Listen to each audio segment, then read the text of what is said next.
Welcome to a shoutcast of a match of Hearthstone. We're finding an opponent now. And in this match, we are playing as Garrosh Hellscream, the warrior.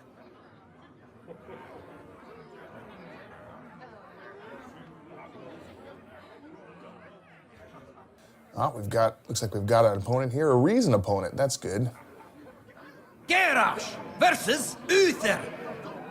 I will fight with honor. All right, our opponent is Uther the Lightbringer, the Paladin.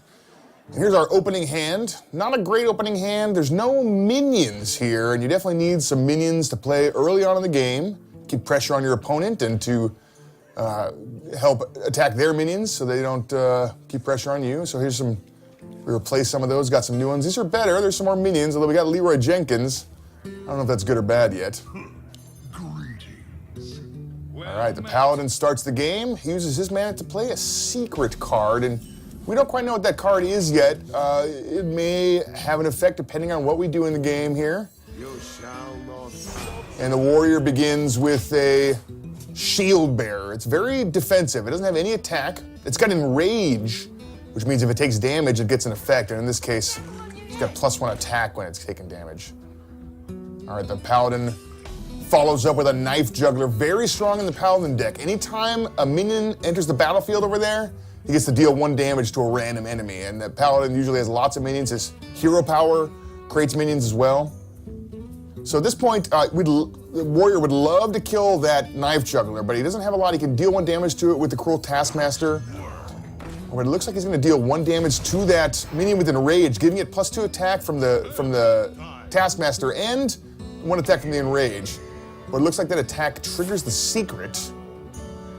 It's Noble Sacrifice. That creates a 2/1 minion, which jumps in the way, causes Knife Juggler to trigger, dealing 1 damage there. And that Noble Sacrifice, that defender, jumped right in the way, protected that Knife Juggler from being destroyed. And that's huge for the Paladin player, because now that Knife Juggler is a big bonus. Anytime he plays a minion, it's gonna deal 1 damage that could kill off that Cruel Taskmaster. The Paladin plays Blessing of Wisdom, and now whenever the Paladin attacks with that minion, he's going to draw a card. And that could be huge card advantage. And that was an interesting play. He has 2 mana left. He could have summoned a minion with his hero power, potentially used Knife Juggler to deal. It was random, but he could have killed off that 2/1 that way. Instead, he wanted to use his mana to play another secret card. We don't know what it is. It could be another Noble Sacrifice. The warrior uses Execute to finish off a damaged minion, killing that Knife Juggler. He's looking at either his hero power or Crazed Alchemist. Crazed Alchemist is good to swap the attack and health of a minion, but there's no other minions right now, so he just plays it because he wants to keep a little pressure on the board, and he triggers that other secret's Repentance this time. It makes that health 1, and that would have been much better against a stronger minion. I'm not sure why the Paladin played it this early in the game. Usually that's better later in the game, but it's good that the warrior was able to kind of bait out that secret now with such a weak minion. Now the Paladin has a little more cards. He started first, he's got a little bit more mana. The warrior has Leroy Jenkins, which could be good, could be bad. And the Paladin plays Sword of Justice. It's a weapon, so he can attack right away. And he can use those durability to attack, or anytime he plays a minion, it'll use 1 of the durability on that weapon to buff that minion, give it a little extra attack and health. So he's got Leroy Jenkins, but Leroy Jenkins, maybe not as good right now as this Kokron Elite. Kokron Elite's got charge, it can attack right away, gets in there for 4 damage. It's got 3 health, so it can withstand attacks from that sword. And the Paladin now playing some minions that are going to get a little bit bigger because that Sword of Justice. Every minion the Paladin plays gets a little bit stronger. And he plays the Secret Keeper, who gets even stronger every time a secret triggers. So if he's got any more secrets, that could get out of control. The warrior draws Whirlwind. That deals 1 damage to everything, including your guys, which could be good if you have effects that care about guys being damaged. And the warrior goes right in to attack Uther directly, and then he plays Leroy Jenkins. Now Leroy summons whelps for your opponent when you play him. And those whelps got a little bit bigger because of that Sword of Justice. So he used up those last 2 durability, probably not on the guys he wanted to, but he's given Uther a lot of whelps. Now Uther's down to 14, so he's a little bit low, but now he's got a much better board position. He's got that Harvest Golem on the left side. He's got Death Rattle, which means whenever it dies, it has an effect.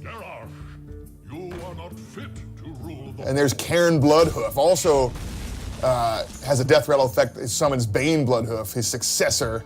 There goes that Harvest Golem, who summons a damaged Harvest Golem when he dies. And Cairn has a custom sound effect when he goes against Garrosh to call him out specifically. All right, the Warriors got Brawl here. That takes every minion on the playfield. They get into a big fight, and only one of them remains. Oh, and this is great for the Warrior. The Whelp is the last one standing, which is the worst minion on the Paladin side, but causes Cairn Bloodhoof to die, which ends up summoning his successor, Bane Bloodhoof. He's just as strong as Cairn, though.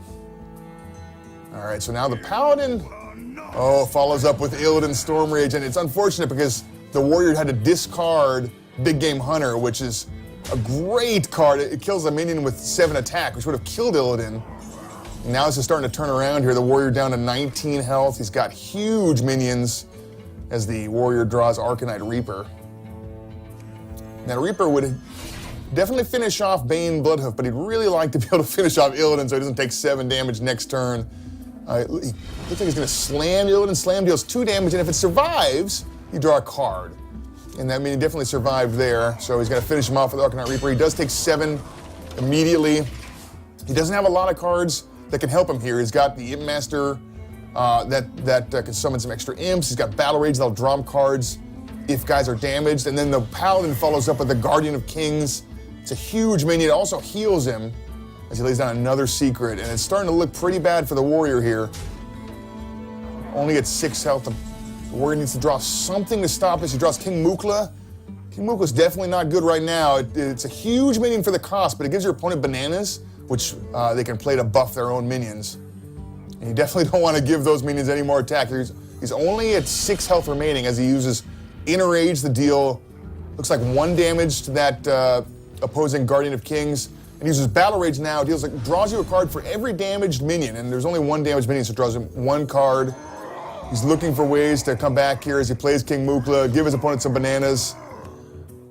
He starts to attack the enemy hero, at least with that Arcanite Reaper to deal a little bit more damage.